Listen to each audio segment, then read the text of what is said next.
Olá a todos, meu nome é Rony Matias, eu faço parte da Igreja Batistas Boas Novas e também faço parte da Jocum 360, uma agência missionária em Brasília.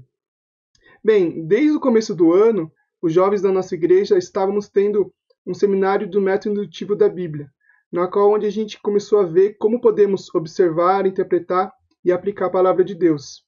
Como um exemplo, a gente se utilizou de duas cartas de Paulo, uma a Filemon e outra a Colossenses. Porém, infelizmente, por conta dessa pandemia do coronavírus, o famoso coronavírus, tivemos que cancelar a nossa segunda aula de Colossenses. Mas utilizando essa ferramenta cada vez mais importante e necessária, que é a internet, a gente está disponibilizando essa aula no YouTube. Então eu tive que virar um YouTuber também e para conseguir passar as informações dessa segunda aula. Caso você não seja da nossa igreja ou não participou de nenhuma aula do seminário, eu também quero desejar as boas-vindas para você. E pensando justamente em você, que eu coloquei a maior parte do espaço da tela os nossos slides. Eu já tinha disponibilizado esse material para os jovens da nossa igreja, mas caso você não participou, eu coloquei esses slides, então vai estar a maior parte da tela essas informações, e no canto a minha imagem explicando os dados e o que está aparecendo nos slides. Caso você queira todo o material, deixe seu comentário, me manda uma mensagem que eu possa disponibilizar. Então a gente vai começar a nossa segunda aula de Colossenses.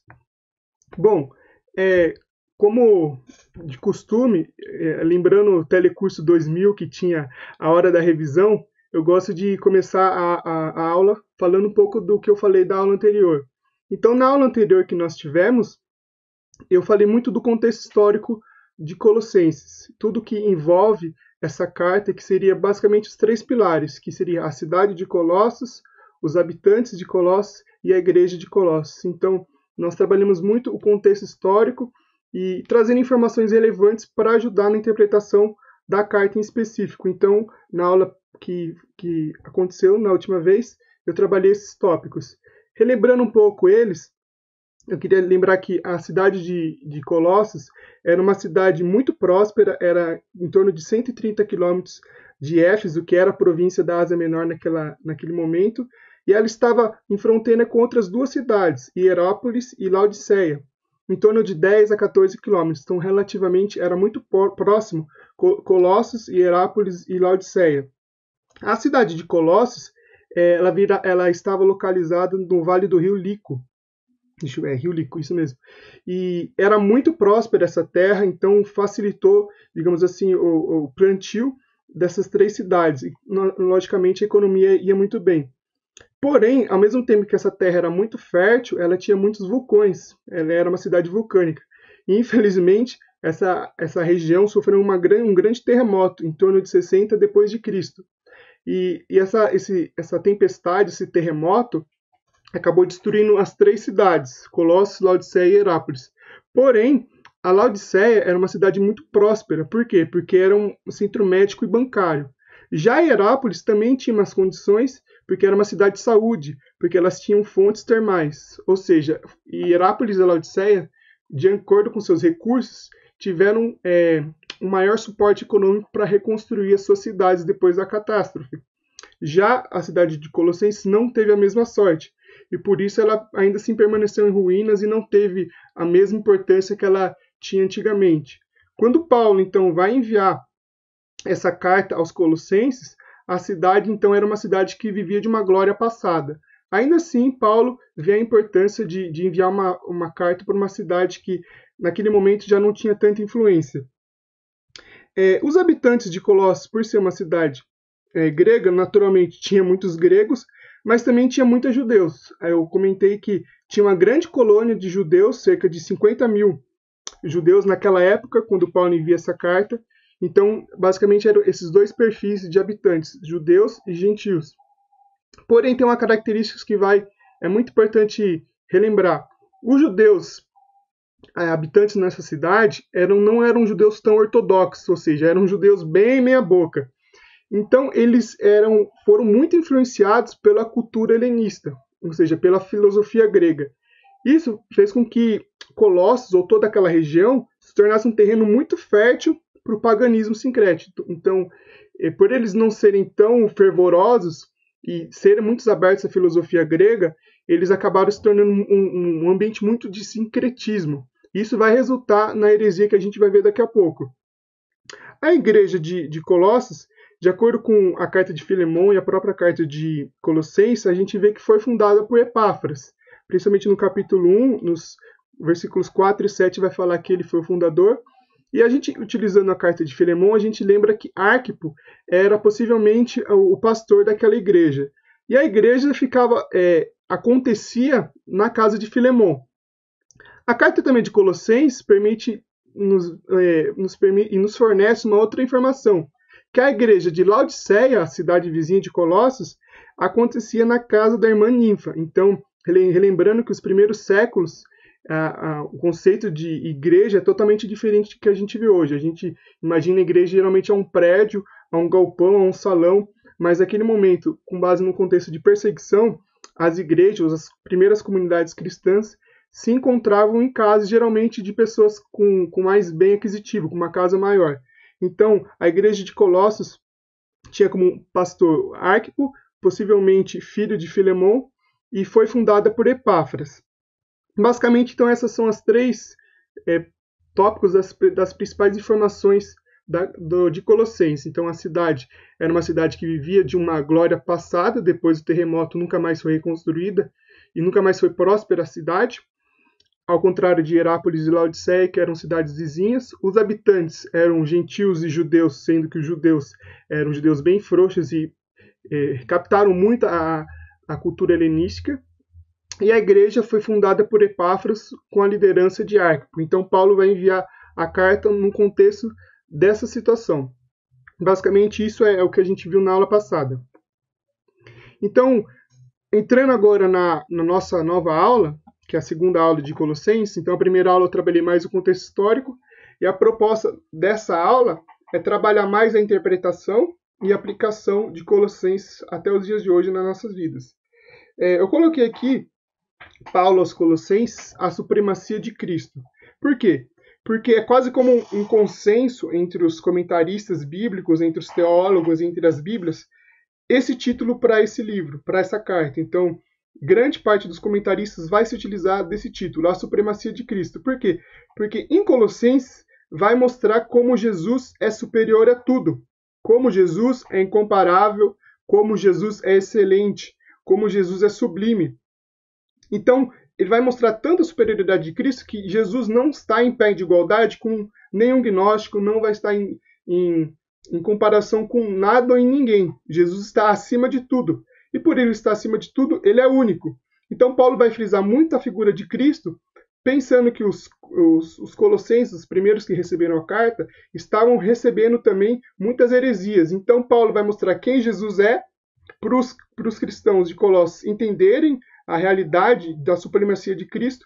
E quando os falsos mestres entravam nas igrejas, eles conseguissem localizar as heresias e rejeitar elas. Então, a supremacia de Cristo, eu não vou ser nada original, eu também coloquei esse título para essa aula, ou melhor, para esse livro, porque de fato é o melhor título que resume esse livro, A Supremacia de Cristo. Eu também, esse é um slide da aula passada, basicamente, quando a gente trata de Novo Testamento, a gente tem que entender que um texto não dá para ignorar o contexto histórico. Se tratando de Novo Testamento, dois eventos, dois contextos históricos vão marcar muito e vão gerar os livros e vão ser como pano de fundo dos livros do Novo Testamento, que são dois eventos específicos, as perseguições e as heresias. Então, é muito importante considerar que até o terceiro século, os cristãos eram muito martirizados, eram muito perseguidos pelo Império, jogados nas arenas, queimados pelas praças. Então, muitas cartas e muitos evangelhos vão dar um incentivo para uma comunidade que estava morrendo. Então, uma comunidade que sofria perseguição precisava de lideranças que incentivassem a não desistir da fé, a não romper com a fé e preservar a vida, mas ir até o final pela fé em Cristo. Por outro lado, também, outra coisa que incentivou muito os autores do Novo Testamento é combater as heresias gnósticas. Era uma heresia que estava surgindo naquele momento, ganhou muita força no terceiro e quarto século, quase acabou com o cristianismo no terceiro e quarto século, porque ganhou notoriedade.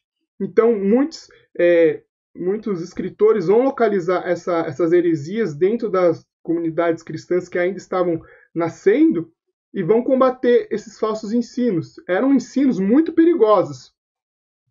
Quais eram esses tipos de ensinos? Basicamente, o gnosticismo vai atacar a divindade ou a humanidade de Cristo. Ou seja, o gnosticismo ele tentava corromper a centralidade da nossa fé. Perceba que não era qualquer tipo de mentirinha que eles acrescentavam no cristianismo daquela época. Eles queriam atingir a fundo. O centro do cristianismo é Cristo. Então, eles queriam falar ou combater a noção da divindade e da humanidade de Jesus. Então, eles disfarçavam como lobos nessas comunidades e tentavam lançar essas mentiras.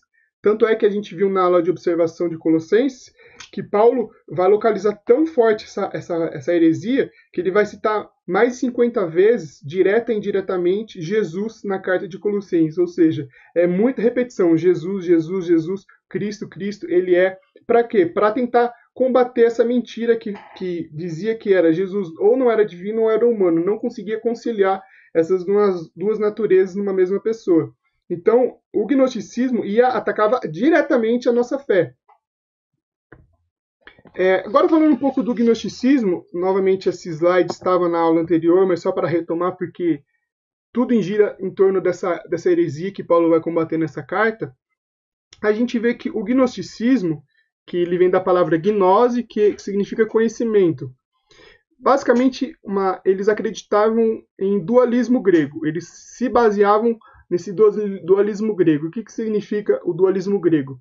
Eles tinham a percepção que a matéria, ou seja, tudo que a gente vê, tudo que a gente toca, inclusive o nosso corpo, o que a gente consome de alimento, os alimentos, a natureza, tudo que está de uma maneira palpável a nós, a matéria, ela é essencialmente má. Não tem nada de bom na matéria. Por mais que todos nós somos matéria e a gente consome matéria, a gente toca em matéria, a matéria é má, essencialmente má, não é boa. Ao contrário do espírito, as coisas que a gente não vê, as coisas que a gente não nota com os nossos olhos, o espírito, para eles, é essencialmente bom. Então, o gnosticismo vai se basear nesse princípio, que o espírito é essencialmente bom e a matéria é essencialmente má. Agora vem a consequência disso. Sendo a realidade má, ou seja, sendo a matéria má, teria a necessidade de existir uma gnose, ou seja, um conhecimento. Para que um conhecimento? Para se libertar da matéria. Então, a matéria é má, então tem que ter um conhecimento, uma gnose, para se libertar da matéria e alcançar esse espírito, como eles falavam, as regiões superiores. Então, era basicamente isso que acontecia. Eu peço que você, durante essa aula, a gente vai tratar muito sobre Colossenses, porém eu vou citar muitas referências de outros livros, principalmente o livro de João, o Evangelho de João e as cartas de João, que também, em alguns momentos, ele vai combater o gnosticismo. Então, ao mesmo tempo, esteja com a sua Bíblia aberta para acompanhar algumas referências, caso você ainda não está, dá um pause, para você também acompanhar e ver o que a própria palavra aponta sobre esses falsos mestres. Se você abrir sua Bíblia em 2 João, que é uma carta pequena, mas ele vai tratar sobre esse contexto, esse mesmo contexto do gnosticismo, não em Colossos, mas em Éfeso, olha o que diz 2 João, segunda carta de João, verso 7. Eu vou ler o verso 7 e 10 ao mesmo tempo, tá? Vou pular 2 versículos. De fato, muitos enganadores têm saído pelo mundo, os quais não confessam que Jesus Cristo veio em corpo. Tal é o enganador e o anticristo.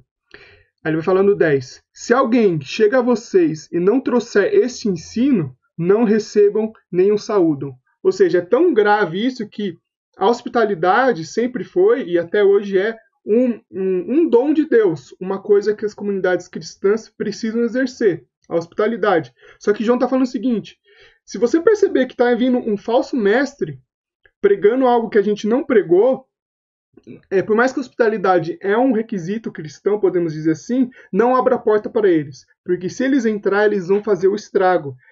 Eles são enganadores e João se utiliza de um título que a gente é muito forte para nós, que ele vai falar que eles são o anticristo, ou seja, o oposto de Jesus. Então era uma realidade que eles entravam e eles falavam que por a gente se desprender da matéria por meio de um conhecimento, logo a salvação não era pela fé, mas era por um conhecimento que era secreto e era esotérico, ou seja, os gnósticos chegavam nessas comunidades e falavam assim: nós precisamos ser salvos da matéria por meio de um conhecimento. E eles falavam que eles tinham o conhecimento, ou seja, eles eram os portadores da verdade e da sabedoria. Ou seja, eles se colocavam acima das escrituras e inclusive acima dos apóstolos, que eles se consideravam acima deles também. Então, o gnosticismo, eles então passavam esses ensinos e falavam que era necessário a abnegação dos alimentos e ritos de passagem. Então, pelos ritos de passagem se buscava o aprisionamento da matéria até adquirir essas regiões superiores, ou seja, o espírito. Então, basicamente é isso. O gnosticismo corrompia totalmente o cristianismo na época. E no que essa mentira vai atingir os pilares da nossa fé? Então, eu coloquei aqui no slide três pilares do que a gente crê que o gnosticismo corrompia. Então, o primeiro tópico, podemos dizer, que o gnosticismo ele distorcia a doutrina da criação. Por quê? Porque se a matéria é má, Deus não poderia ter criado o mundo. Porque se Deus é espírito e o espírito é bom, uma coisa boa não poderia criar uma coisa ruim. Então, logo eles falavam que o Deus, o espírito, não criou a matéria, o planeta, mas foi suas emanações. É como se fosse Deus foi criando ecos e foram criando seres com base nesses ecos. E esses seres que foram criando outras coisas. Então, uma seita do gnosticismo, digamos assim, uma ramificação do gnosticismo vai dizer que quem criou o mundo foram os anjos e não foram Deus.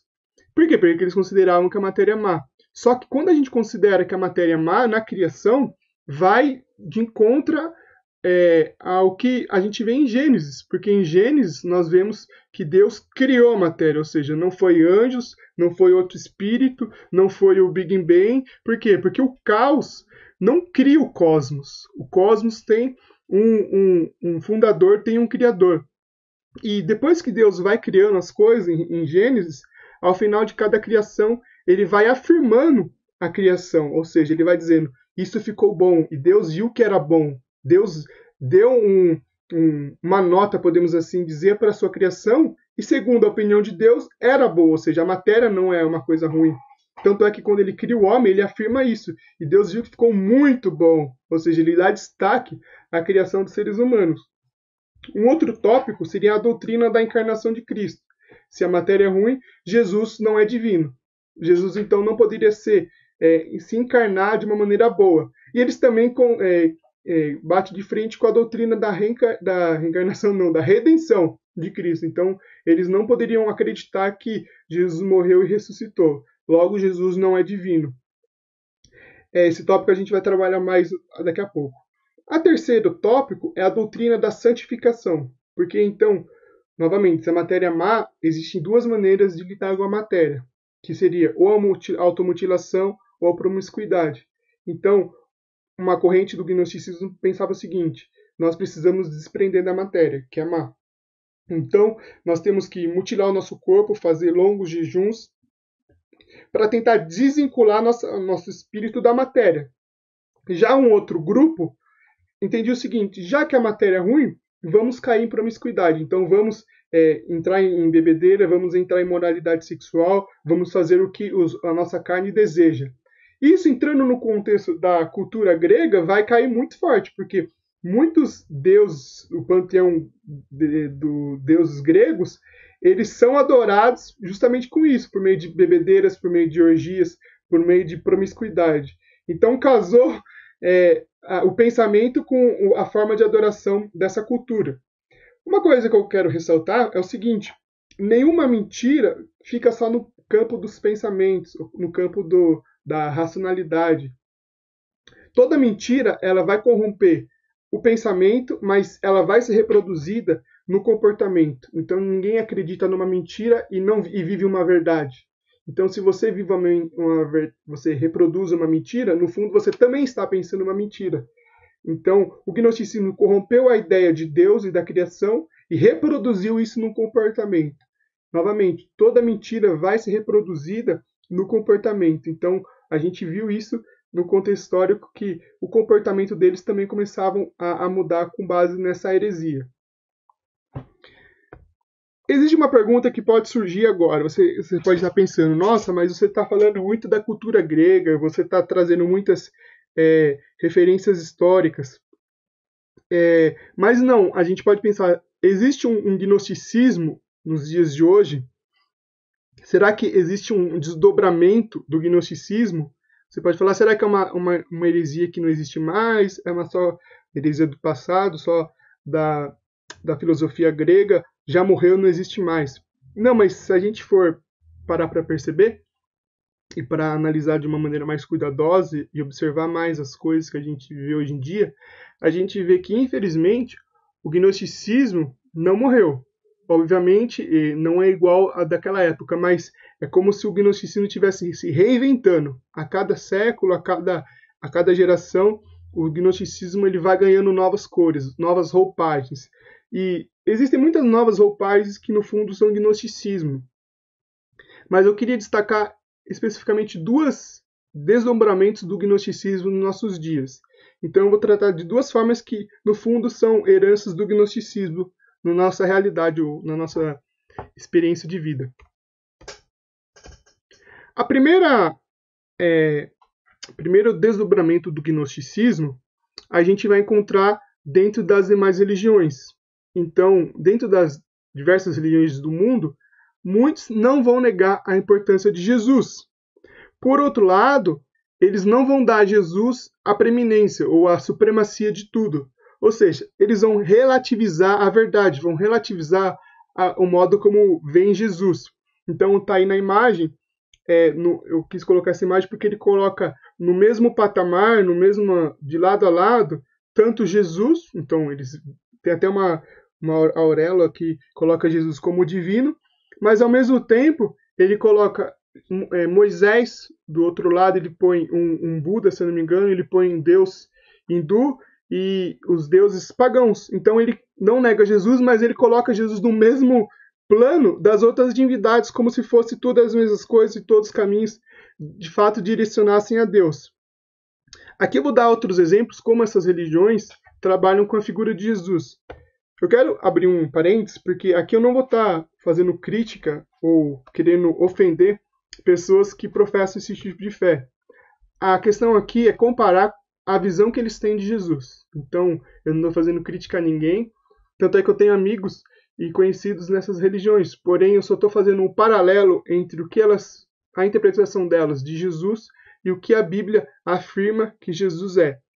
Então, dentro do islamismo, o islamismo vai trabalhar com a questão das revelações. Então, ele vai dizer que Deus não tem um filho, mas ele tem profetas na qual Deus transmite suas revelações. Então, ao longo de todo o tempo, Deus se revelou a Moisés, se revelou a Abraão, se revelou aos profetas, e Jesus foi um profeta. Então, o islamismo trabalha que Jesus foi o penúltimo profeta que recebeu uma revelação, ou seja, Jesus foi um grande profeta, porém foi o penúltimo. O último profeta que recebeu a última revelação de Alá foi Maomé. Então, eles colocam Jesus na linhagem dos profetas. Parecido com também o que o povo acreditava na época de Jesus. Quando ele pergunta quem diz que eu sou, a população daquele momento tinha a percepção que Jesus era apenas um profeta. Então, eles comparam com Jeremias, com Elias, com João Batista. No Espiritismo também, Jesus vai ser apenas visto como um espírito iluminado. Entre os testemunhas de Jeová, Jesus foi o primeiro ser criado. Então, Jesus foi o primeiro ser criado, porém, ele não foi o criador. É muito interessante isso, porque quando nós, no sentido geral, quando as pessoas recorrem a espíritos, elas recorrem a entidades, recorrem a santos, ou até uma pessoa viva mesmo, no fundo, elas estão ignorando a suficiência de Cristo. Então, elas entendem que Cristo, de fato, poderia ter existido, ou existe, mas elas recorrem a outros meios. Se recorrem a outros meios, elas desconsideram que Jesus é suficiente. Então eu acredito em Jesus, mas eu também apelo para outros, para uma entidade, para um espírito, para um santo, ou seja, ela ignora a supremacia de Cristo, isso ignora que Jesus é o único caminho que leva a Deus. Se você abrir a sua Bíblia, em 1 Timóteo, capítulo 2, Paulo vai falar justamente isso, como Jesus é suficiente para nos levar até Deus e ser o nosso intercessor. Em 1 Timóteo, capítulo 2, eu vou ler o verso 5 e o verso 6. Diz o seguinte: há um só Deus e um só mediador entre Deus e os homens, o homem Cristo Jesus, o qual se entregou a si mesmo como resgate por todos. Esse foi o testemunho dado em seu próprio tempo. Então, todas essas religiões, elas não dão a primazia a Jesus, elas não consideram Jesus como superior. Então essa é a comparação. Porém, eu não comentei esse último tópico, que existe um outro tipo de pensamento que está muito presente na nossa sociedade e é muito mais perigoso e também é muito mais sutil. E a gente vai ver por quê. Eu coloquei aqui uma frase de um livro, Cristianismo Puro e Simples. Se você nunca ouviu falar, eu recomendo que você compre esse livro, obtenha ele de alguma forma, e leia esse livro, medite nesse livro. Ele se tornou um dos clássicos da literatura cristã. Ele foi escrito por nada menos que C.S. Lewis, o autor das Crônicas de Nárnia. C.S. Lewis foi um brilhante pensador, e C.S. Lewis, nesse livro, ele vai trabalhar pontos do cristianismo, reflexões profundas sobre o que de fato é o cristianismo e qual a sua diferença entre as outras religiões. Esse livro foi escrito no contexto de Segunda Guerra Mundial, então num tempo onde as pessoas não tinham mais esperança de nada. Então, o C.S. Lewis escreve, e tem um capítulo específico que o C.S. Lewis vai combater justamente isso, a ideia de deturpar o que de fato é Jesus. Então ele vai combater um Jesus apenas como um símbolo da moralidade, um símbolo de amor generalizado. Então ele vai falar o seguinte, num trecho desse capítulo: um homem que fosse apenas um homem e dissesse as coisas que Jesus disse, não seria um grande mestre da moral. Seria um louco ou então o diabo em pessoa. Faça sua escolha. Ou esse homem era e é o Filho de Deus, ou não passa de um louco ou coisa pior. Então, para Lewis, diante de Jesus, nós apenas temos 3 opções. A primeira é considerar Jesus como um mentiroso, porque ele disse ser o Filho de Deus e não é. A segunda opção que a gente pode se relacionar com Jesus é Jesus como um louco, um lunático, porque por ele acreditar que ele era uma coisa que ele não era, ele só poderia ser um louco. Então ele é um mentiroso, um lunático, ou tem a terceira opção. Se ele não é louco, se ele não é mentiroso, de fato ele é quem disse que ele é. Então ele fala assim, jamais coloque Jesus como um mestre da moral. Porque se ele fosse um mestre da moral e mentisse, logo ele já não seria um exemplo de moralidade, porque o mentiroso não é exemplo para mim, nem para você, nem para ninguém. Então ele fala, você só tem 3 opções diante de Jesus. Mas não me venha falar que Jesus é apenas um mestre moral, um ser histórico que viveu e fez o bem. Eu gosto de citar uma citação do Tim Keller, que é outra grande referência, os livros dele são muito bons, e ele fala justamente isso.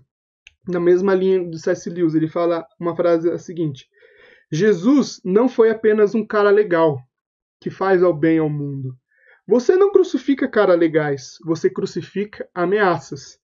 Então, a pergunta que vai gerar, a pergunta central de Colossenses, eu até fiz essa pergunta na aula anterior, é a seguinte: quem Jesus é, de fato? Afinal, quem Jesus é para você? Quem Jesus é para a sociedade? Quem Jesus é para o mundo? E, de fato, o quem ele é uma resposta que a gente precisa responder para nós mesmos. Quem Jesus é para mim? E a identidade de Jesus, ela é muito enfatizada nos próprios evangelhos. Então, especificamente no evangelho de João, o próprio Jesus vai afirmar sua identidade. Então, ele vai trabalhar muito na categoria de eu sou. No livro Evangelho de João, se você quiser fazer uma observação dirigida, veja as vezes que Jesus faz a afirmação eu sou. E você vai encontrar 7 afirmações das vezes que Jesus fala eu sou. Então, em João ele vai falar o seguinte, Jesus, nas palavras de Jesus, e Jesus vai falar, eu sou o pão da vida, eu sou a luz do mundo. Eu sou a porta das ovelhas. Eu sou o bom pastor. Eu sou a ressurreição e a vida. Eu sou o caminho, a verdade e a vida. Eu sou a videira verdadeira. O próprio evangelista João, ele vai falar a razão por que ele escreve o evangelho dele. Se você abrir em João, capítulo 20, verso 31, ele vai falar assim, que ele escreveu o relato evangélico para que creiamos que Jesus é o Cristo, é o Filho de Deus, e crendo, tivéssemos vida em seu nome. Ou seja, o próprio Jesus nunca omitiu sua identidade. O próprio Jesus respondeu afinal quem ele era. E ele falou, eu sou o Filho de Deus. E ele vai trabalhar com essa categoria. Então, os agnósticos, tanto do presente, tanto do passado quanto do presente, eles continuam atacando justamente isso, a humanidade e a divindade de Jesus. É muito interessante porque o gnosticismo, ele não queria romper com Jesus, ele não queria romper com Cristo, mas ele queria acrescentar à fé cristã a filosofia pagã. Então, ao mesmo tempo que não negava, mas falava, o que você acredita de Jesus não é suficiente. O que você professa em Jesus não é suficiente. Vamos acrescentar essa filosofia helenista, essa filosofia pagã, e assim mostrar um conhecimento superior. Então, tanto os gnósticos de hoje em dia quanto do passado, eles não rompem com Jesus, mas eles distorcem, eles corrompem a imagem do Cristo. Essa é a primeira consequência do gnosticismo que a gente encontra até nos dias de hoje. É muito interessante isso, de quem é Jesus, que a própria reforma protestante vai enfatizar de uma maneira muito, muito séria num dos pontos do Solas. Então, a reforma protestante basicamente trabalhou com base em 5 pilares, os famosos 5 solas, que seria sola gratia, somente a graça, sola fide, somente a fé, solus Christo, somente a Cristo, sola Scriptura, que é a mais conhecida, que é somente a Escritura, sola Deo Glória, glória somente a Deus. Ou seja, o solus Christus vai afirmar justamente isso. Somente em Cristo nós temos a salvação. Não existe outro espírito, não existe outro meio. Somente Cristo é necessário. Não há outro, não há necessidade de recorrer a qualquer outro, porque ninguém se compara a ele. Solus Christus, somente a Cristo e somente em Cristo nós temos a salvação. Então, historicamente, os protestantes eles afirmam isso com verdade e com certeza. Um outro tópico que eu queria falar do desdobramento sobre o gnosticismo nos dias de hoje é referente ao dualismo cristão. Então, quando a fé ela se torna um mero elemento da cultura.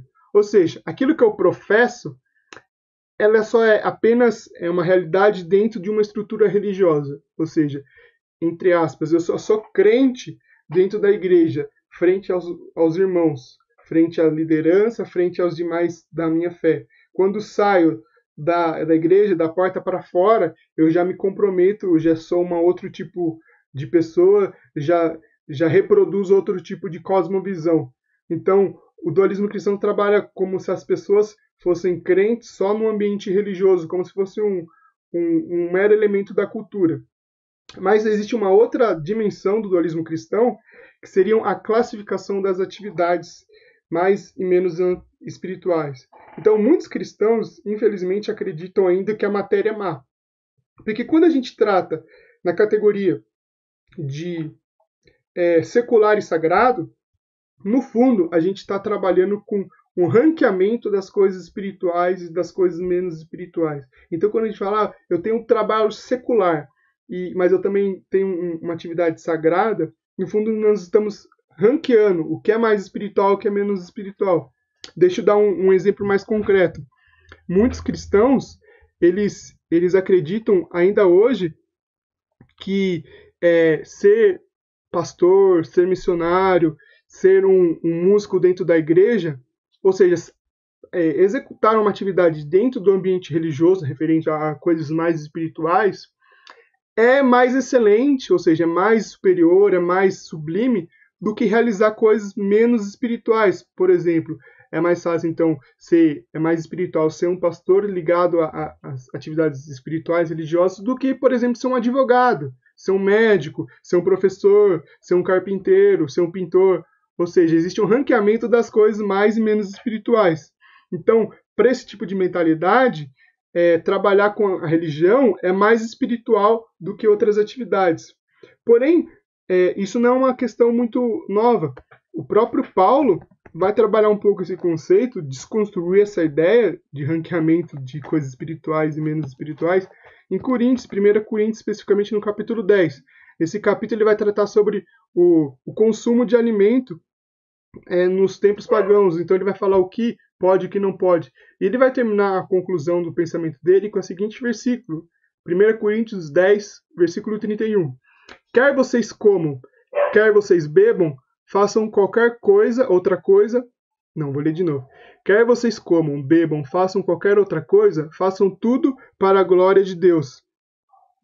Ou seja, Paulo aqui está falando de coisas que todos nós fazemos diariamente, que é comer e beber. Só que ele vai ligar essa atividade tão comum à prática da vida cristã, ou seja, a doutrina da vida cristã. Ou seja, para Paulo, a matéria deve reverter adoração e glória a Deus. Não só o espírito, mas a matéria, tudo que somos e tudo que fazemos, tudo, seja comer, beber, deve reverter para a glória de Deus. E por que eu coloquei o Homer Simpson? Se você é um fã dos Simpsons, eu também gosto de assistir os Simpsons. Existe muita crítica social por meio desse desenho.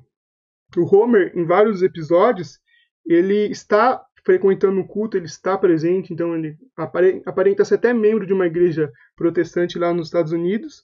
Então, a princípio a gente pode falar, então o Homer aparentemente professa uma fé. Só que se a gente for ver a outra parte, que é grande parte, que é a vida cotidiana, o Homer não é exemplo para muitas coisas. Então, você vê o jeito que ele lida no matrimônio dele, não é exemplo de marido. Se você vê o exemplo de paternidade, muito menos. Você vê ele brigando, sendo irresponsável com os próprios filhos. Tanto é que a Lisa, muitas vezes, cumpre esse papel que o Homer deveria cumprir.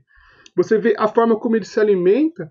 Então, ele é praticamente um alcoólatra, ele come de qualquer jeito, ele lida de qualquer maneira com o seu cardápio, com a sua alimentação.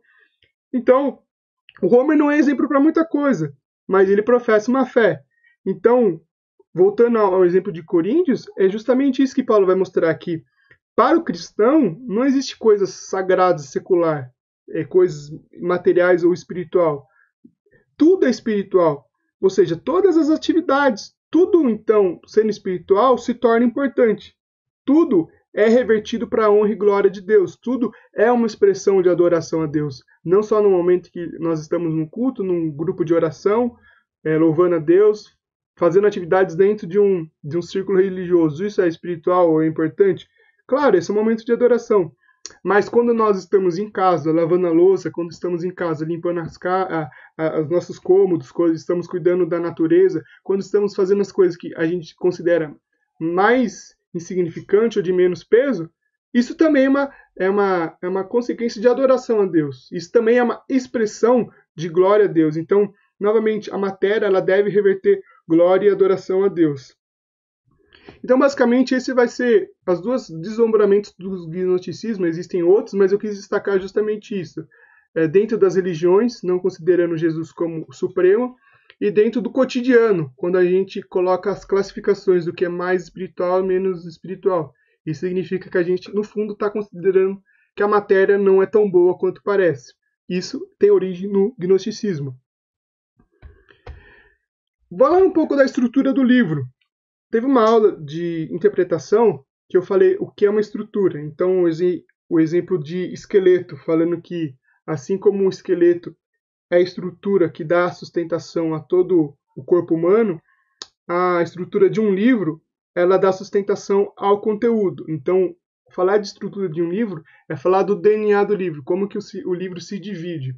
As cartas de Paulo geralmente vão ser divididas em dois momentos. Então, Paulo sempre vai começar com saudação, obviamente, mas com doutrina. Então, Paulo sempre vai começar com um assunto mais pesado, com um assunto mais doutrinário, com um assunto mais no campo das ideias. Então, no segundo momento, geralmente Paulo vai trabalhar como esse campo das ideias, como a doutrina, se aplica no nosso cotidiano. Ou seja, ele vai falar coisas abstratas e como isso se concretiza no nosso dia a dia. Então, por isso que eu coloquei aqui no capítulo 1 e 2, Paulo vai destacar muito a supremacia de Cristo. Então, ele vai falar da excelência de Cristo e vai combater os falsos ensinos. a partir do capítulo 3, que ele vai começar justamente isso. Portanto, ou seja, em conclusão o que ele estava falando, ele vai falar sobre como se pratica, como se tem essa nova vida que é em Cristo. Então, basicamente, a estrutura do livro de Colossenses vai ser doutrina, teoria, entre aspas, dos 2 primeiros capítulos e prática nos 3º e 4º capítulo de Colossenses. Eu trabalhei a última pergunta da aula anterior, foi como Paulo vai combater essa heresia na carta. Ou seja, estamos falando toda hora de heresia gnóstica. E para você ter uma ideia, vamos abrir nossa Bíblia em Colossenses 2, capítulo 2, verso 8. E vai falar o seguinte: tenham cuidado para que ninguém os escravize a filosofias vãs e enganosas, que se fundamentam nas tradições humanas e nos principados e nos princípios elementares deste mundo, e não em Cristo. Ou seja, tenham cuidado para que ninguém nos engane com as tradições humanas e com os princípios elementares, e com conhecimento que não está em Cristo. Então, existe essa preocupação de Paulo. Um dos sentimentos que a gente abordou na aula de observação foi justamente isso, preocupação em Paulo com aquela comunidade. Então, eu quero deixar bem claro o seguinte: a partir de agora a gente vai começar a interpretar alguns versículos. Mas, gente, talvez você fale, a carta de Colossenses é tão rica. Sem dúvida, a carta de Colossenses é uma carta muito brilhante, é uma carta muito linda, muito atual. Mas existem muitos comentários, muitos livros que vai tratar de todo o livro, muitas bíblias também de todo o livro. Então, eu não quero enganar você, mas eu não tenho a pretensão de trabalhar todo o livro de Colossenses. Então, a partir de agora, eu vou tentar interpretar apenas alguns versículos. Mas por que alguns versículos? Porque eu quero mostrar para vocês, de uma maneira breve e sucinta, como que Paulo vai combater. Então, eu vou trazer versículos que respondem essa pergunta que está na tela. Como Paulo vai combater a heresia gnóstica. Então, vamos lá. Paulo vai começar a combater a heresia gnóstica a partir do verso 13 e 14. Então, praticamente a gente vai estudar alguns versículos do capítulo 1, que é o capítulo mais importante da carta. Paulo, então, esteja novamente com a sua Bíblia aberta e acompanhando. Então, eu vou ler na versão NVI. Talvez a sua seja Almeida ou qualquer outra. Então, essa é a versão que eu vou me utilizar para fazer as interpretações. Paulo, então, vai começar a carta com saudação e vai falar que ele está feliz. Ele está feliz porque chegou ao ouvido deles como que os irmãos em Colossos estão crendo no Evangelho, estão vivendo pelo Evangelho. Então, existe no começo uma satisfação, uma alegria de Paulo pelo que está acontecendo naquela região da Ásia Menor. Então, o Evangelho, a gente vê que chegou tanto em Colossos, quanto Laodiceia, quanto em Hierápolis, a partir do trabalho dele em Éfeso, que foi durante 3 anos, na última viagem missionária que ele teve. Só que, então, no versículo 13 e 14, Paulo vai começar a entrar no assunto que ele acha mais importante. Acompanhe, então. Pois ele nos resgatou do domínio das trevas e nos transportou para o reino do seu Filho amado, em quem temos a redenção, a saber, o perdão dos pecados. Eu vou ler mais uma vez, tá, gente? Pois ele nos resgatou do domínio das trevas e nos transportou para o reino do seu Filho amado, em quem temos a redenção, a saber, o perdão dos pecados. Então, Paulo vai começar mostrando o que Jesus fez, ou seja, a realidade da situação, tanto dos Colossos para qualquer pessoa. Eu coloquei, a gente pode ver na foto aí, um império das trevas. Então a gente vê uma imagem que não nos agrada, um ambiente que nos traz um pouco de apatia, um pouco de medo, talvez, mas por conta dessas trevas, desse ambiente que não é agradável, mas assim, para Paulo, era a nossa habitação antes de Cristo. Então, nossa mente, nosso coração estava mergulhado na escuridão do pecado. E na escuridão, a gente não tem nenhum discernimento das coisas. Se o nosso quarto está escuro, a gente não consegue ver os objetos, a gente não tem dimensão da realidade praticamente, a gente não consegue discernir o que é aquilo, o que não é. Então, na escuridão, a gente perde o entendimento. E para Paulo, é assim que nós estávamos, na escuridão, no império das trevas. Porém, ele vai falar o seguinte, que Deus nos libertou desse império. Então ele vai falar assim, pois ele nos resgatou de um reino para o reino de seu Filho amado. Ou seja, Paulo aqui vai mostrar que a libertação vem de Cristo. Ele é o agente que nos liberta de um império e nos coloca a um outro. A libertação, então, não vem de acordo com homens, não vem por meio de mestres, não vem por meio de pessoas, mas por meio de Cristo. E essa frase é muito importante, guarde ela. Nós não somos salvos por meio de um conhecimento, mas por meio de um acontecimento. Isso é muito importante, não só para o contexto, mas para nos dias de hoje. Nós não somos salvos por meio de um conhecimento, por meio de uma gnose, mas por meio de um acontecimento.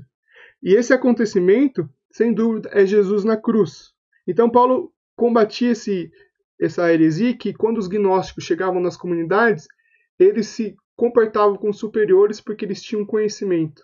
Então eles chegavam e falavam assim, eu tenho um conhecimento que é superior. Então venham até mim que eu vou mostrar essa gnose. E Paulo está falando o seguinte, não vem por meio de conhecimento essa mudança. E não vem por meio de homens, mas vem por meio de um acontecimento que é Jesus na cruz. Então a salvação é por meio da fé nesse acontecimento. Então, Deus é o único que pode nos libertar. E é interessante que a palavra libertar está no passado, não está no presente, não está em contínuo, não está assim. É em quem temos, ele nos transportou, ele nos libertou, ele está nos libertando. Está no passado, ele nos libertou. Ou seja, esse tipo de mudança de um ambiente para o outro foi absolutamente realizado na cruz. Quando, nas palavras de Jesus, ele diz, está consumado, está pago, está consumado. Ou seja, Jesus não falou, gente, eu estou morrendo aqui, mas a salvação vai vir em parcelas. Então, na sua casa vai chegar um boleto que todo mês você vai ter que fazer algo e acreditar, todo mês você vai ter que cumprir algo para, no final das coisas, ser cancelado, ser pago uma dívida que você tinha. A salvação não é parcelada, a salvação é totalmente realizada na cruz. Está consumado, não está acontecendo em parcelas. Então, da mesma forma, Jesus nos liberta de uma hora para outra. É como se o nosso quarto estivesse escuro e do nada a gente acende a luz e naquele mesmo momento já está tudo claro. E da mesma forma, foi assim que Jesus nos liberta, de uma hora para outra, do reino das trevas para o reino da luz. Verso 18. Verso 18 não. Então essa é a forma como que a gente vai trabalhar. Então ele vai falar assim que Deus nos redimiu por meio do seu Filho.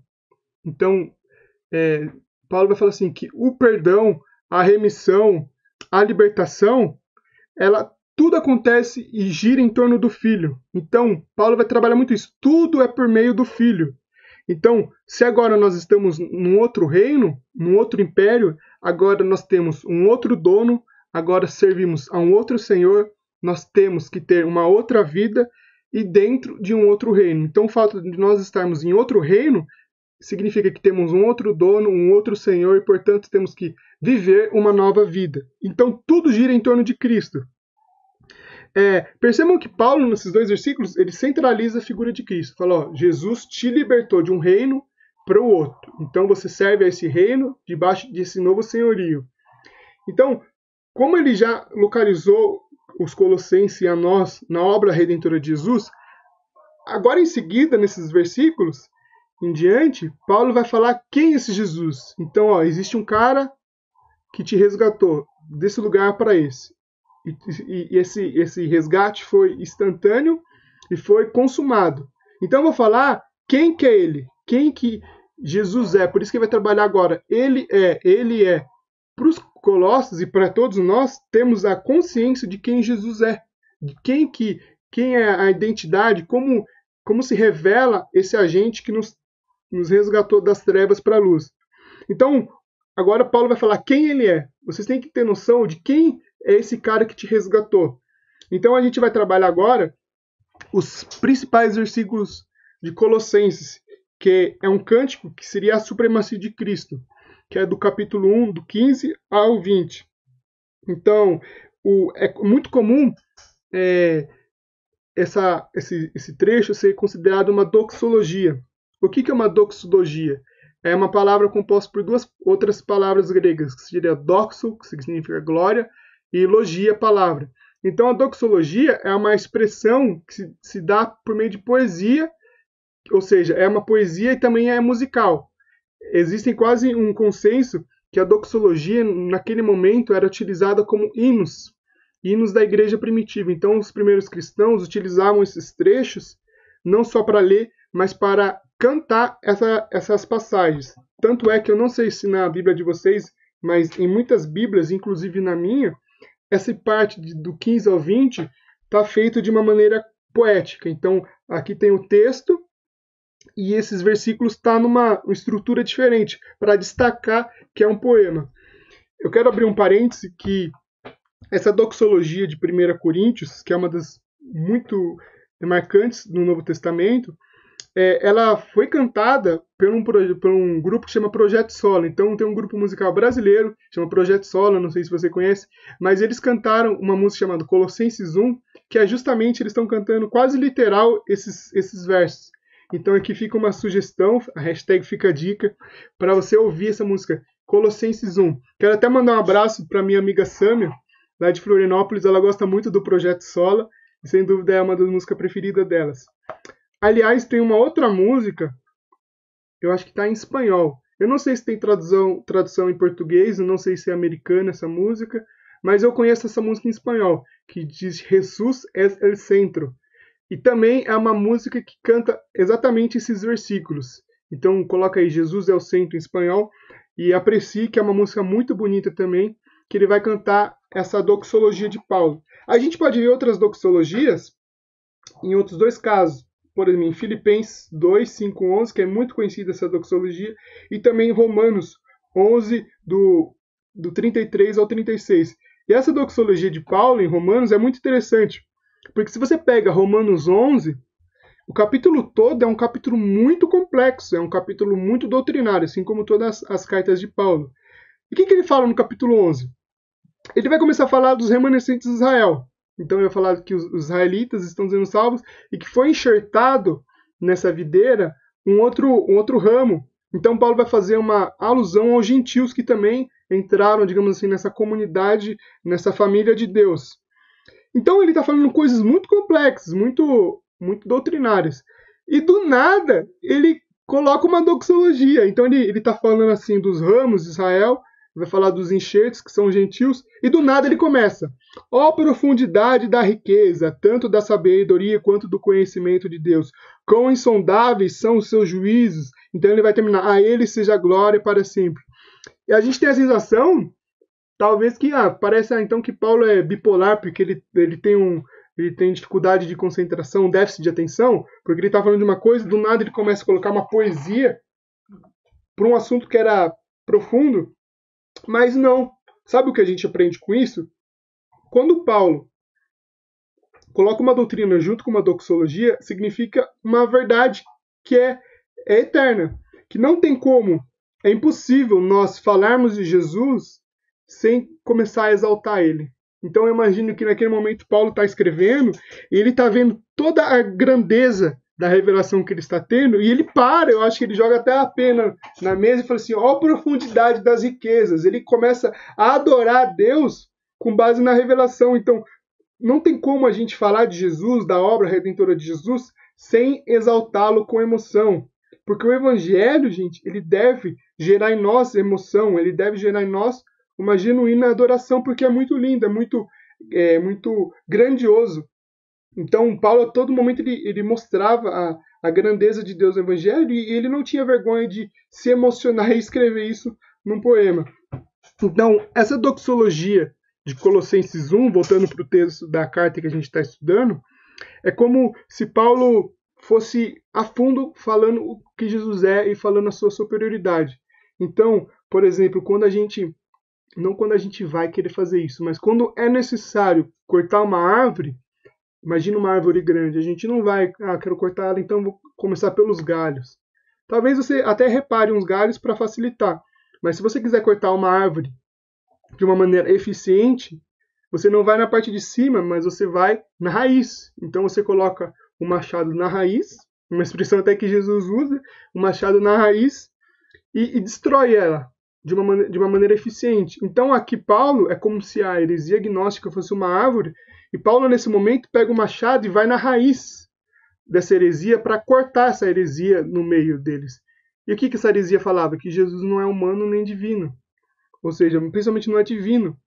Então aqui Paulo, nessa doxologia, Paulo vai cortar esse pensamento entre os colossenses.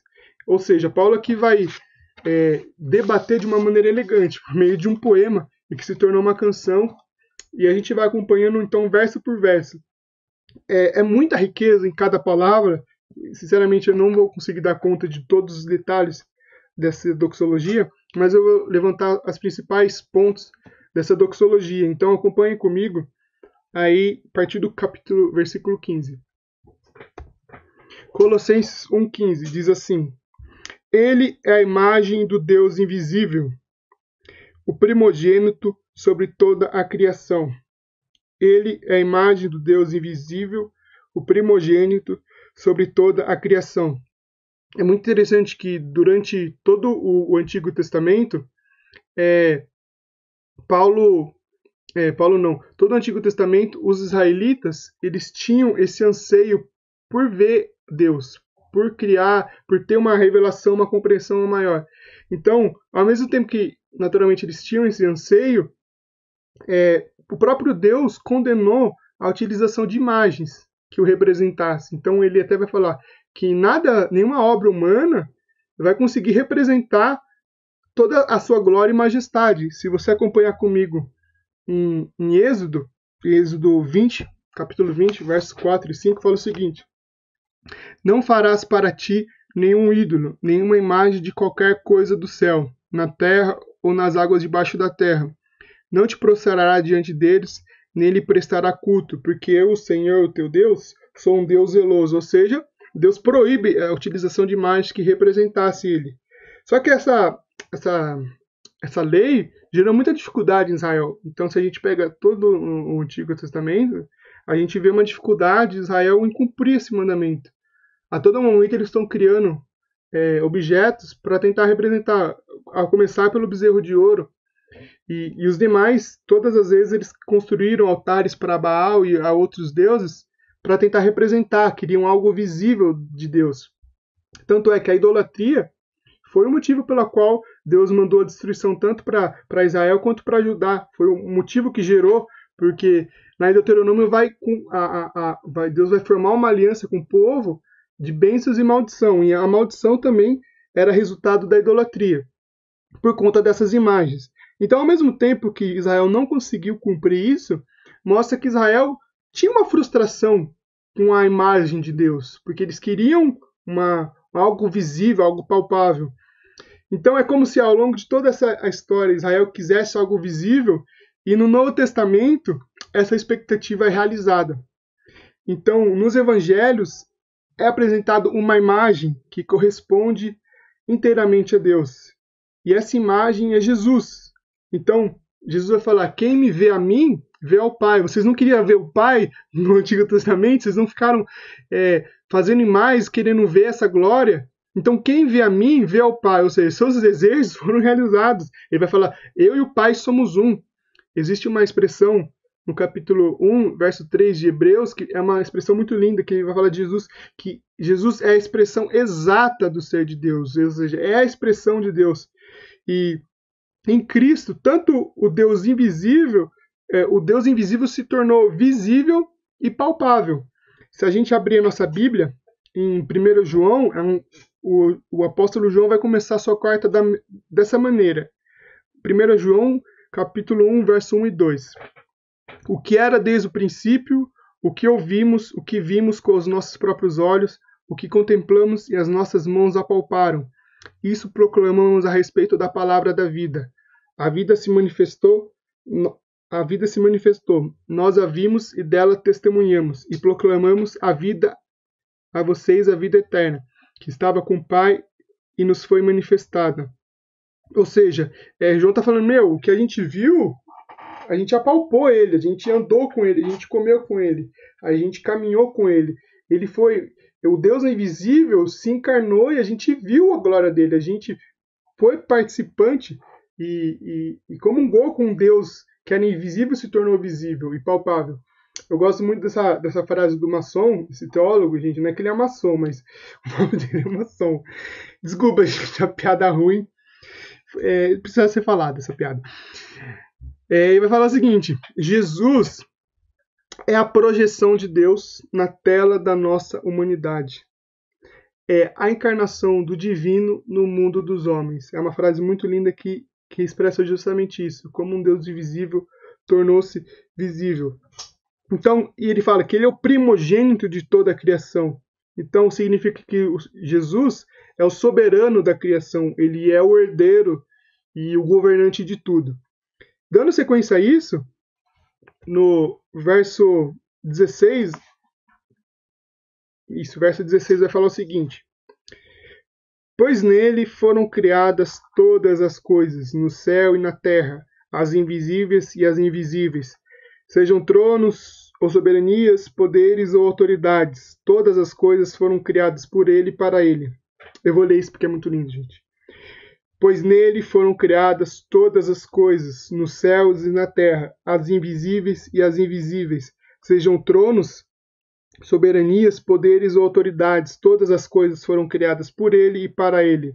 Aqui já tem um confronto muito grande com os gnósticos, porque os gnósticos acreditavam que Jesus, bem como todos os seres viventes, espirituais, digamos assim, eram ecos de Deus, ou seja, Deus era santo, tem até a imagem no slide da primeira aula, que tem lá os ecos e foram formando as potestades, os tronos, os anjos, os demônios, os diabos, e Jesus. Então ele coloca na concepção gnóstica, se Jesus é matéria, ele está logo equivalente aos outros seres viventes. E o que Paulo vai falar? Ele é maior que os anjos, ele está acima de todos os tronos, todos os principados, ele está totalmente acima de tudo, porque ele, além de estar acima de tudo, ele criou todas as coisas. Então, em João, novamente em João, capítulo 1, verso 3, o Evangelho de João vai começar o seguinte: todas as coisas foram feitas por intermédio dele, sem ele nada do que existe teria sido feito. Então, o que João está falando? Que tudo foi criado por Jesus. Ele não está igual aos anjos. Ele criou os anjos. Inclusive os demônios se sujeitam a ele. E a gente vê isso muito claro nos evangelhos. E João vai falar o seguinte: tudo foi feito por ele e para ele. Ou seja, Jesus é o alvo de toda a criação. Se você abrir comigo em outro livro de João, no Apocalipse, capítulo 5, verso 13, vai falar justamente que Jesus é o alvo de toda a criação, não só o Criador, mas todas as criaturas sujeitam a ele e prestam a ele culto e adoração.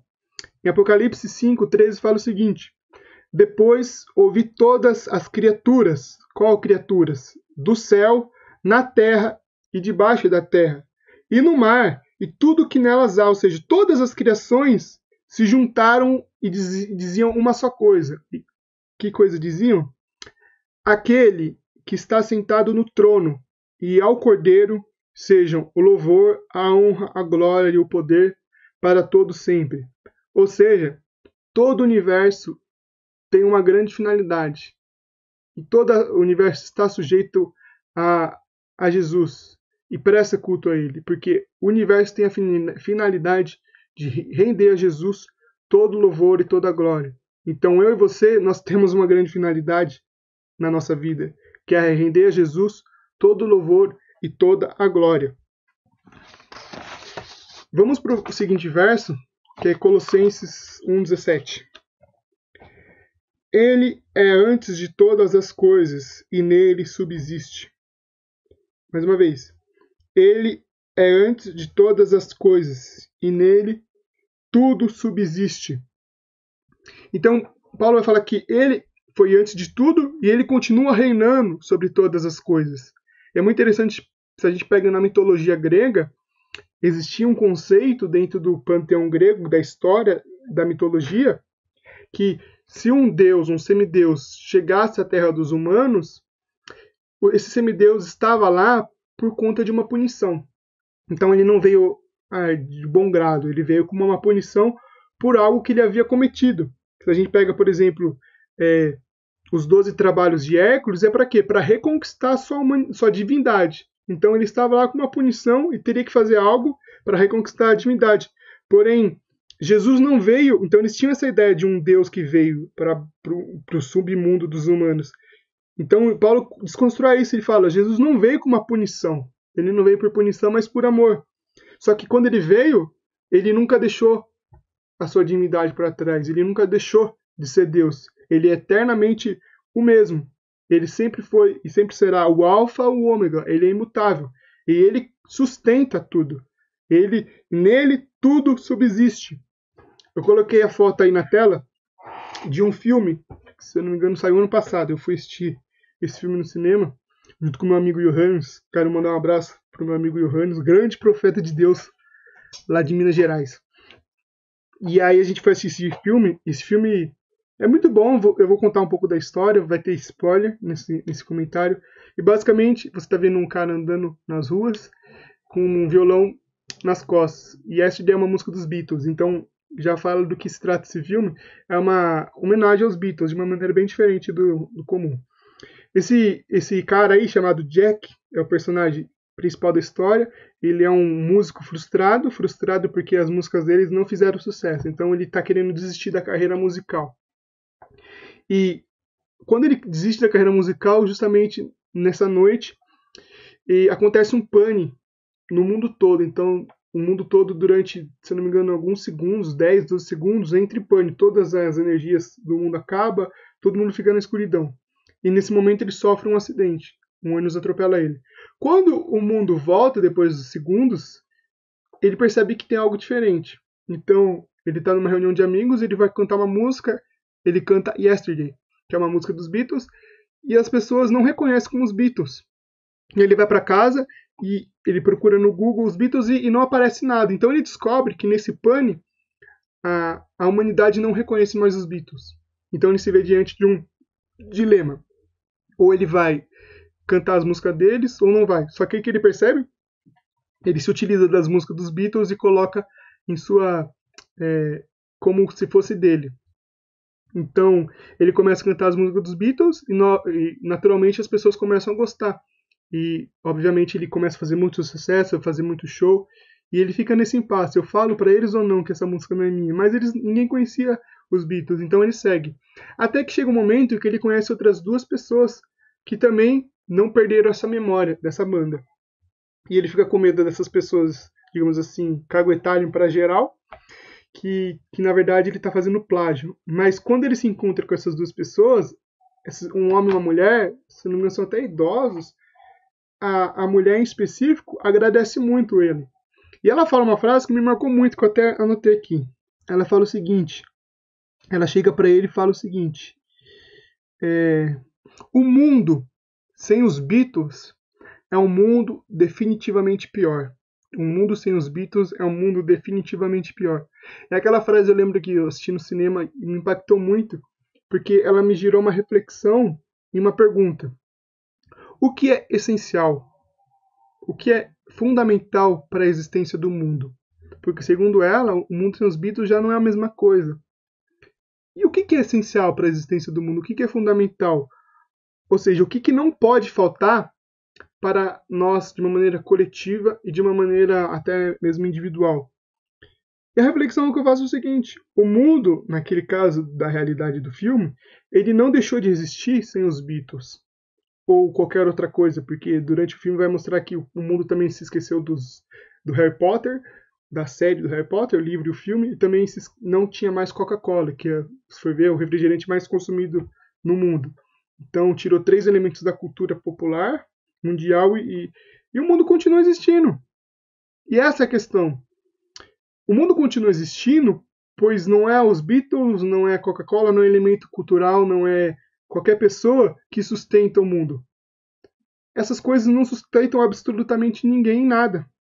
Só que ao contrário de Jesus, se Jesus fosse, no caso, tirado do mundo o mundo ia acabar. De acordo com esse versículo, porque ele sustenta tudo, nele tudo subsiste. Então, sem Jesus o mundo acaba. Por quê? Porque perde o seu sustento.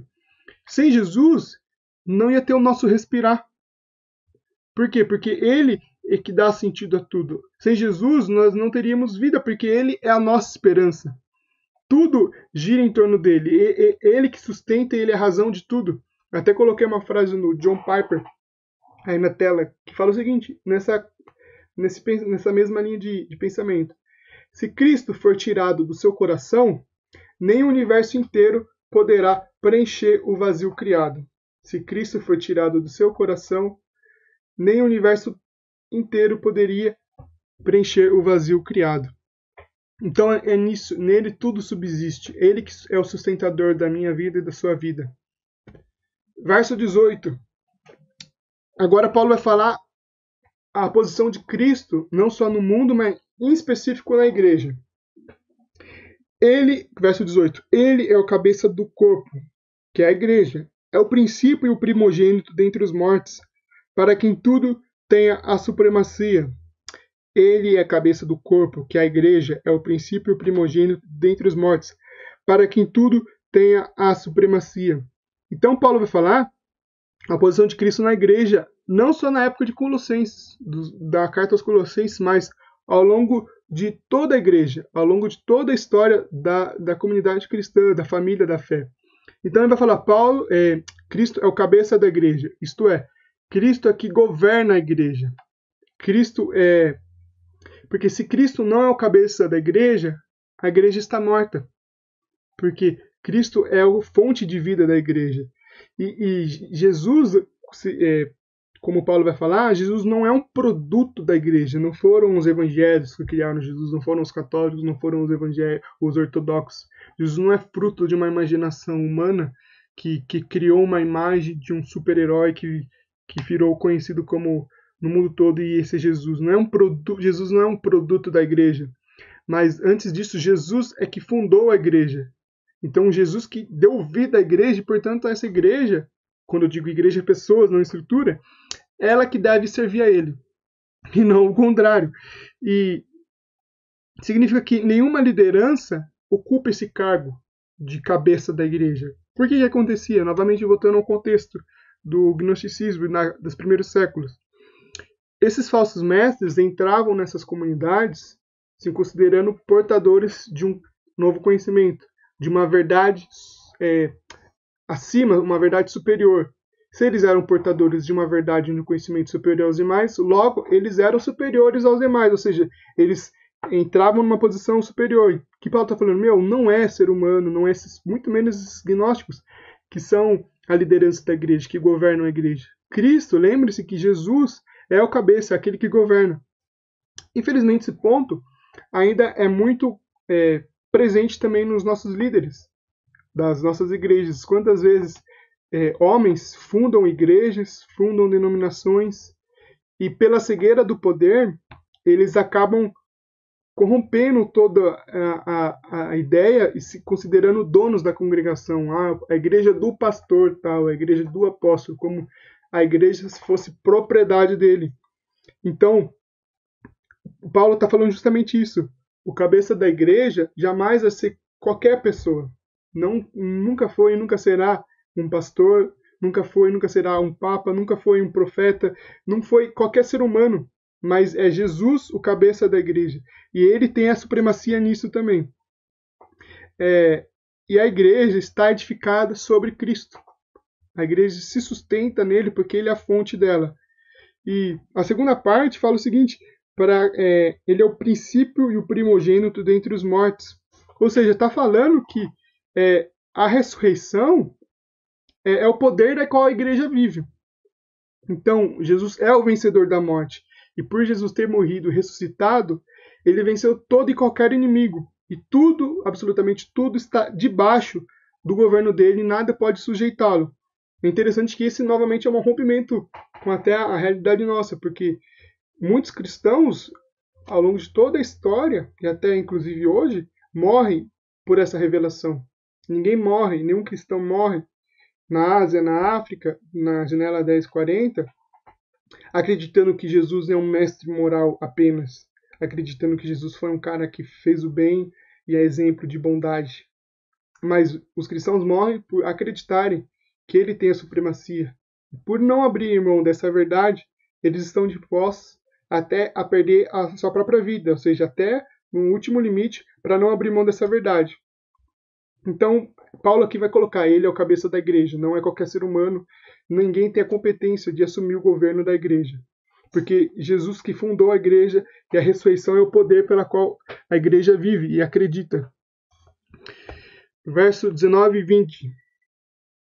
Pois foi do agrado de Deus que nele habitasse toda a plenitude, e por meio dele reconciliasse consigo todas as coisas, tanto as que estão na terra quanto as que estão no céu, estabelecendo a paz pelo sangue derramado na cruz.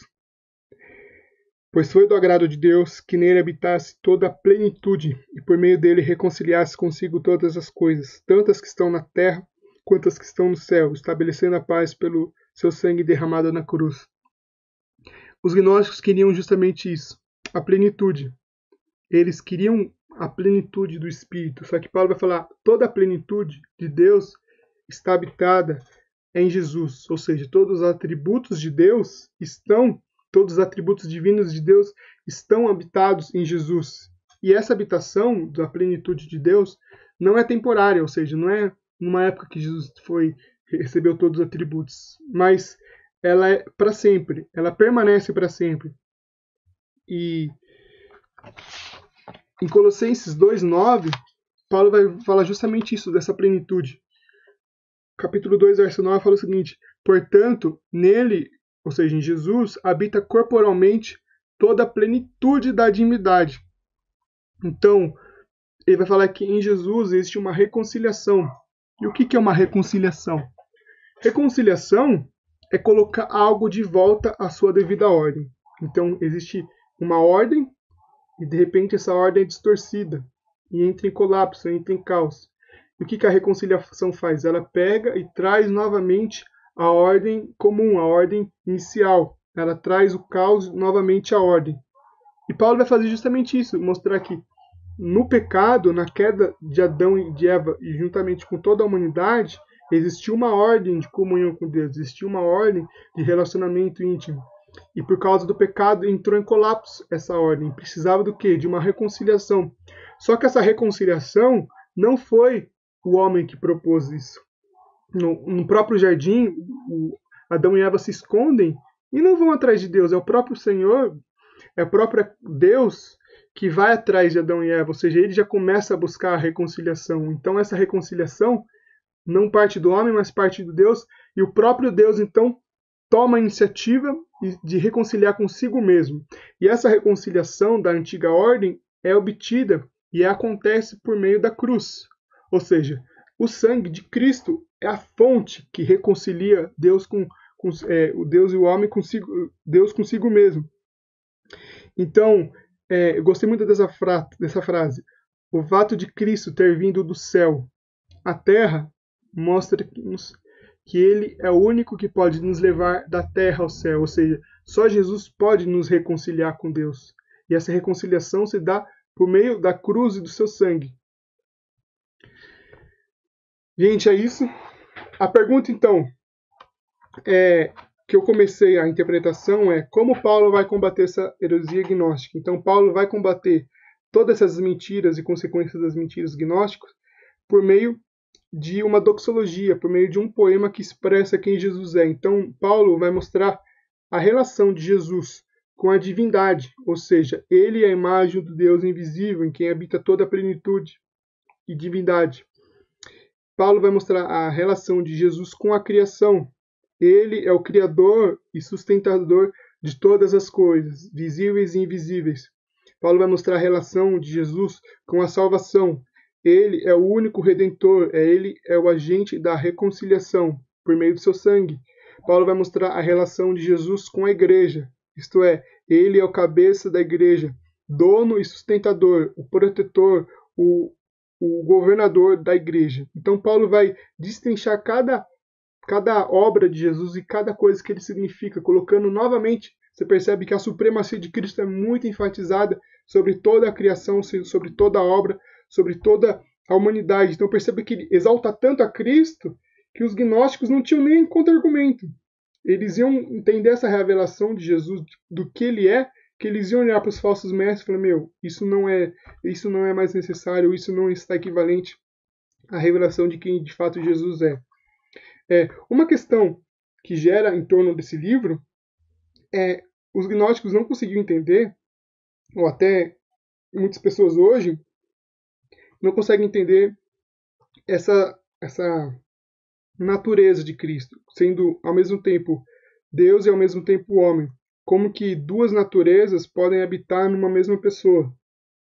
De fato, essa questão é uma questão muito complexa de entender e ela foi fruto também, o que gerou muita discussão entre as próprias comunidades e graças aos concílios, às grandes reuniões e assembleias ao longo da história da igreja, muitas coisas, através do Espírito Santo, foram iluminadas. Então, principalmente no concílio de Calcedônia, você pode pesquisar no ano de 451 depois de Cristo, houve esse consenso e eles conseguiram entender que as duas naturezas de Jesus, elas estão unidas de fato numa só pessoa. Foi necessária essa reafirmação para combater o gnosticismo, que falava que não era possível se conciliar a matéria com o espírito. Então eles vão falar que em Jesus é uma pessoa com duas naturezas. Essas duas naturezas, elas acontecem sem conversão. Ou seja, muitas pessoas acham que Jesus, no momento que pregava, como ele falava com as pessoas, ele estava falando como um homem. Aí depois, quando Jesus parava de pregar e começava a curar, começava a operar, então Jesus se converteu do homem para o divino. Então, quase um Power Ranger. Ele morfou e parou de ser homem e virou Deus. Mas não, no momento que ele estava pregando, ele era Deus, e no momento que ele estava operando milagres, ele era Deus. Então ele falou e operou sendo Deus e sendo homem ao mesmo tempo. Então é sem conversão de um para outro, como se fosse liga e desliga. E também a natureza de Deus é sem composição. As pessoas talvez acham que tinha lá como se fosse dois elementos. Então pegou a divindade de Jesus e pegou a humanidade de Jesus e colocou como se fosse num liquidificador e bateu e saiu uma terceira substância que seria a Jesus. Então Jesus não é a composição de dois elementos. Ele não compõe uma terceira natureza. E sem confusão. Então essas duas naturezas, elas não se misturam. Então sempre foi Deus e sempre foi homem. Então nos evangelhos a gente vê que Jesus age em conformidade com essas duas naturezas. Então vai ter momentos que vai ser destacado a humanidade de Jesus. Então vai mostrar que Jesus chorou. Tem até uma música dos Racionais. Jesus chorou. Jesus teve fome. Jesus teve sede, Jesus dormiu, Jesus morreu. Então, esses são atributos da natureza humana. E também vai destacar os atributos da divindade de Jesus, porque vai mostrar como ele conhecia as coisas. Muitas vezes os fariseus, eles falavam e falavam que o texto mostra que Jesus, mas conhecendo o coração dessas pessoas, mas conhecendo a verdadeira intenção, o que de fato estava em oculto, e mostra que Jesus conhecia mais a fundo as pessoas sem elas falarem. Jesus também tinha poder sobre a natureza, então vai falar que Jesus acalmou a tempestade, Jesus andou sobre as águas, Jesus tinha poder sobre os espíritos, então ele repreendia e expulsava os demônios, e Jesus tinha poder sobre as enfermidades, ele curava e operava maravilhas. Então você vê que essas duas naturezas estão em consenso, em conformidade nos evangelhos. Obviamente, é uma questão muito complexa, e justamente por ser difícil de entender, pela nossa limitação, é que foi gerado heresias. Então as heresias surgem justamente de não entender essas duas naturezas de Jesus. Então precisava desvincular essas duas naturezas. E uma pergunta que pode surgir tá bom, então Jesus como homem, ele veio como homem, mas operou milagres. Aí se a gente for ver em Atos, a gente vai ver Paulo, Pedro, Tiago, Felipe, João operando milagres. Também eles eram humanos. Aí pode surgir essa questão. Qual que era a diferença dos milagres realizados por Jesus e pelos apóstolos? Bem, a diferença é como eles operavam. Então você não vai ver Pedro chegando no aleijado da igreja, nos primeiros milagres, falando assim, em meu nome você vai levantar e levantar. Mas ele vai dizer, em nome de Jesus, o Nazareno, levanta-te. Ele fala, eu ordeno em nome de Jesus. Você vai ver Paulo também em nenhum momento se utilizando do seu nome para operar qualquer coisa. Tanto é que quando eles querem utilizar Paulo para relacionar uma divindade grega, Paulo vai falar, é em nome de Jesus que eu faço, eu não tenho nenhuma participação nisso. Então, ao contrário de Jesus, Jesus sempre repreendeu na sua autoridade. E justamente a autoridade de Jesus era o que chamava a atenção das pessoas, porque quando fala que ele falava, as pessoas percebiam uma questão diferente, como que ele tivesse autoridade diferente dos mestres, diferente dos fariseus, dos sacerdotes, como ele tinha algo a mais. Então, a diferença é que os apóstolos operavam tudo na autoridade do nome de Jesus e não os deles. Ao contrário de Jesus, que se utilizava da sua autoridade, porque toda a autoridade foi dada a ele. Então é essa questão, é essa diferenciação. Chegando na parte final, e também tão necessária e importante, é como podemos aplicar o livro de Colossenses à nossa vida, à nossa realidade, de acordo com o nosso cotidiano. Bem, o livro de Colossenses, no capítulo 3 e 4, ele é muito prático, então vai ter muitas aplicações possíveis. Eu coloquei só algumas para vocês terem ideia. No capítulo 1, verso 11, a gente vai ver como que podemos e devemos ter perseverança e paciência. Como no capítulo 2, verso 7, a gente não pode ser enganado pelas vãs filosofias, por mais que aparentem sabedoria. A gente não pode cair nessas mentiras, nessas ladainhas, nessas distorções da verdade e da realidade. No capítulo 3, verso 1, ele enfatiza como nós devemos buscar as coisas do alto, as coisas mais excelentes, e não as coisas dessa terra, com essas lógicas desse mundo. E capítulo 3, 11 ao 25, ele vai falar como que os relacionamentos, sejam eles entre esposo e esposa, entre pais e filhos, entre senhores e escravos, como todos esses relacionamentos sociais precisam ser revestidos pelo amor, e não por autoridade, não por ingratidão, não por violência, mas revestidos por amor. Como o amor deve basear todos esses relacionamentos sociais. A gente vai ver em 4:5 como que nós devemos buscar sabedoria do alto na conduta e no falar. Especificamente, eu quero falar de duas aplicações além dessas que eu quis selecionar por experiência própria. A primeira aplicação que a gente pode fazer, além dessas que eu já mostrei, e tantas outras que você pode observar com o estudo de Colossenses, eu gostaria de falar sobre Colossenses 2, 6 ao 7, que diz assim: assim como vocês receberam a Jesus Cristo, o Senhor continue a viver nele, enraizados e edificados nele, firmados na fé, como fora ensinado, transbordando em gratidão. Em 25 de fevereiro do ano passado, aconteceu uma tempestade que eu nunca tinha visto na minha cidade, na minha região. Então, foi uma tempestade de muito vento e de muita chuva. E essa tempestade derrubou muitas árvores numa chácara da minha família. Então, a gente chegou lá depois dessa tempestade e viu muitas árvores derrubadas. Só que teve uma fileira, assim, se eu não me engano, de 10 a 15 cipresses, que são árvores parecidas com essa da foto, que elas têm de 15 a 20 metros, elas tinham essa altura. Então, imagina 10 árvores desse tamanho caídas uma do lado da outra. Era uma cena bem apocalíptica. Só que eu percebi que ao mesmo tempo que elas eram grandes, elas tinham pouca raiz. Em torno de 1,5 metro de raiz, no máximo 1,5 metro de raiz. Então, a reflexão que eu fiz daquele evento é que tanto as árvores quanto nós não adianta nós termos aparência de grandeza, as pessoas olharem para nós e ver as grandezas, se a gente não tiver a solidez dos fundamentos. Por quê? Porque a raiz é um elemento da árvore que não se vê, mas ela é todo o que dá o sustento para o visível. Então nós olhamos para a árvore e vemos os galhos, vemos os troncos, mas os galhos, os troncos e os frutos não são o que sustenta a árvore. O que sustenta a árvore é as raízes, só que as raízes ninguém vê.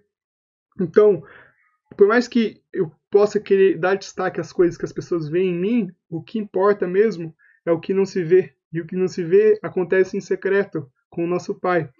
Então, ainda que eu cresça, se eu não tiver raiz, o meu próprio peso vai me derrubar.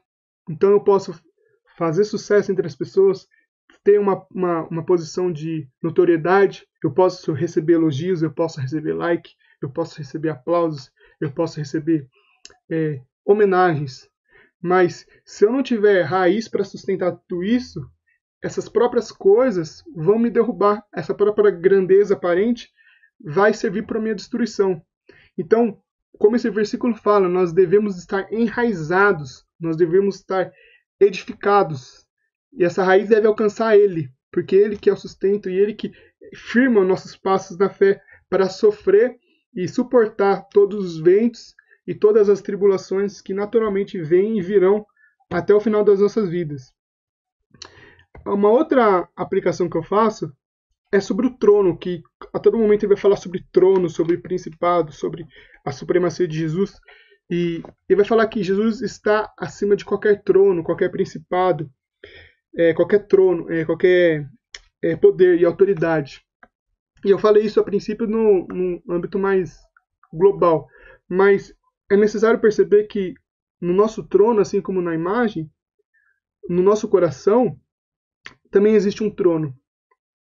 Existe um trono no nosso coração, e o trono se remete ao governo, se remete a autoridade, se remete a poder de decisões e de governo e controle. E no nosso coração também existe um trono, e a pergunta é: quem está sentado no trono do seu coração? Nós podemos colocar no governo do nosso coração muitas coisas.